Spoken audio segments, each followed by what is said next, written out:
Hi అండి. ఇప్పుడు నేను మాఘపురాణంలోని 14వ రోజు 14వ అధ్యాయాన్ని పారాయణ చేస్తానండి. మీరు శ్రవణం చేయండి. 14వ అధ్యాయం. విప్రుని పుత్రప్రాప్తి.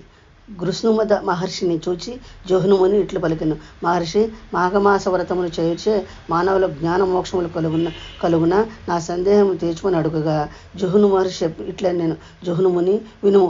మాఘమాస వ్రతము నాచరించుటే ప్రాణికి ఇహలోక సుఖములు పరలోక సుఖములు కలుగును, వాని కష్టములు తీరును.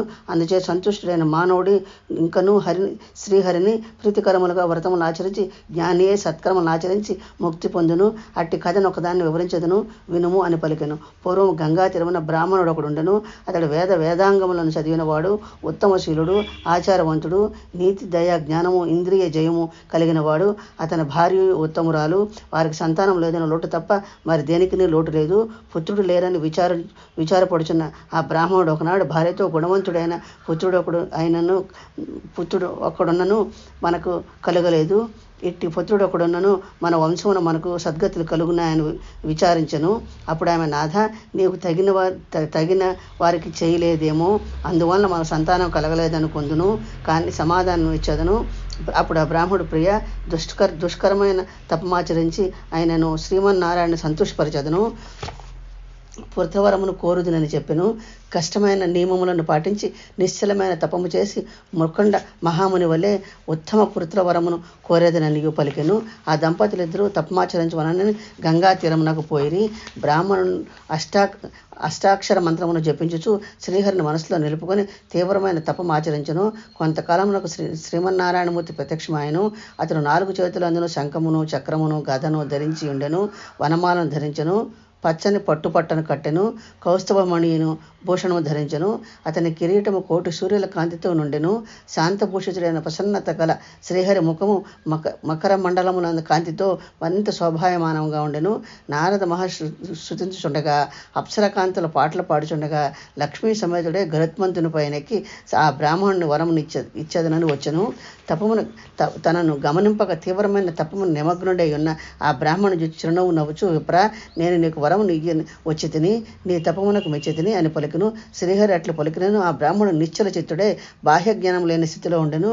అట్లు బాహ్య ప్రపంచం మరిచి నిశ్చల చిత్తముతో అతడు చేయి తపము భగవంతులకు శ్రీహరికి మరింత ప్రీతి కలిగించినది. అతనికెట్టి వరమైన ఇవ్వాలని నిశ్చయించుకొనెను.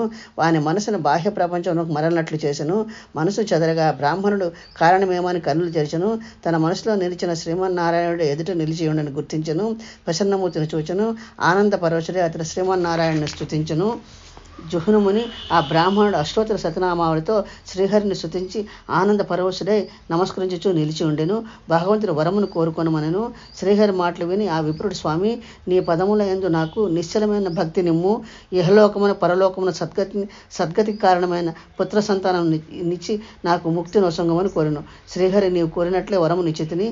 నీవు చెప్పిన ఈ అష్టోత్తర శతనామాల స్తోత్రము చదివిన వారికి నేను శీఘ్రముగా ప్రసన్నుడనగుదును అని పలికి అంతర్ధానమైందును.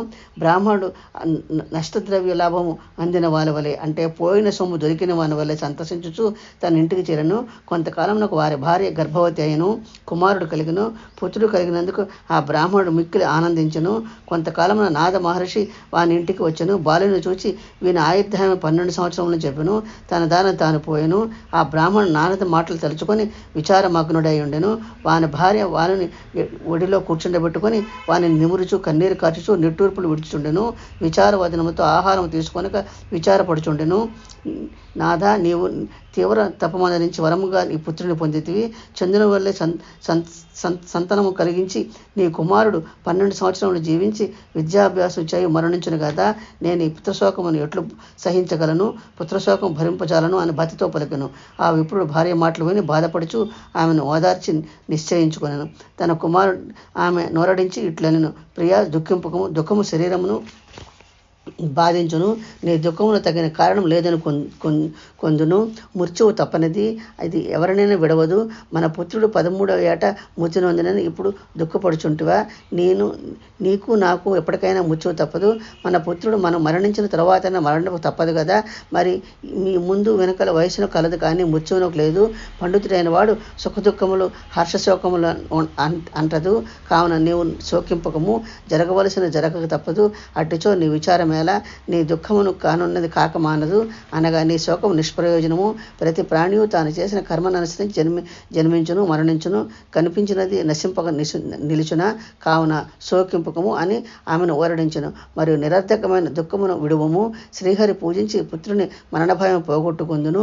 నీవు ధైర్యముగా నుండుమని పలికి మరలా గంగా తీరం చేరి నియమ నిష్టలతో శ్రీహరిని సర్వోపచారములతో పూజించుండును. శ్రీహరి అష్టాక్షరి మంత్రమును జపించును. శ్రీహరి వారిని నిశ్చల భక్తికి ప్రీతి నుండి ప్రత్యక్షమాయను. బ్రాహ్మణుడు శ్రీమన్నారాయణులకు సాష్టాంగ నమస్కారం చేసి నిలిచి ఉండెను.